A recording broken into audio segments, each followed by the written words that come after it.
न्याय देणं आमदार म्हणून माझं काम आहे. मी मंत्रीसुद्धा आहे. कोणी येऊन माझ्या मतदारसंघामध्ये मी त्यांची मीटिंग घेतली होती. परत मी कलेक्टर ऑफिसला मीटिंग घेतली. त्याच दिवशी त्यांची कोर्टामध्ये केस होती, त्याच्यामुळे ते येऊ शकले नाहीत. नेक्स्ट टाईम ज्याला येईल त्याला मी त्यांची सुद्धा मीटिंग घेईन. आणि सासोलीचा प्रश्न असा आहे की तिथं कॉमन सातबारा आहे आणि त्याची विभागणी झालेली आहे. लोकांचं म्हणणं तिथलं असं होतं की 3-4 कंपन्यांनी जागा घेतलेल्या आहेत. सगळ्यांना एकत्र बोलवा, त्यांची कुठली जमीन आमची कुठली जमीन ते ठरवा. आमची जी जमीन राहिली असेल त्याच्यामध्ये जायला रस्ते पाहिजेत. ती जमीनसुद्धा खराब जमीन आमच्या वाटेला येता कामा नये.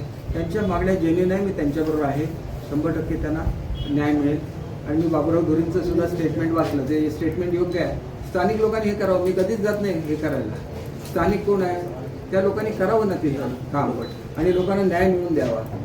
ज्यावेळेला त्यांच्याकडून होत नाही त्यावेळेला मी 100% करेन. बघा, आकाश फीड मिलचा प्रश्न मी सोडवलेला होता. त्याला बंद केलं होतं. त्यांनी सगळे मशिनरी लावल्या. परंतु आज मला काही फोन आले की अजूनसुद्धा वास येतो म्हणून. मी जाहीरपणे त्यांना सांगतो, जर वास बंद नाही झाला 8 दिवसामध्ये पुन्हा फॅक्टरी बंद करा. मी माझ्या जनतेबरोबर असतो. जोपर्यंत शांत आहे तोपर्यंत शांत आहे.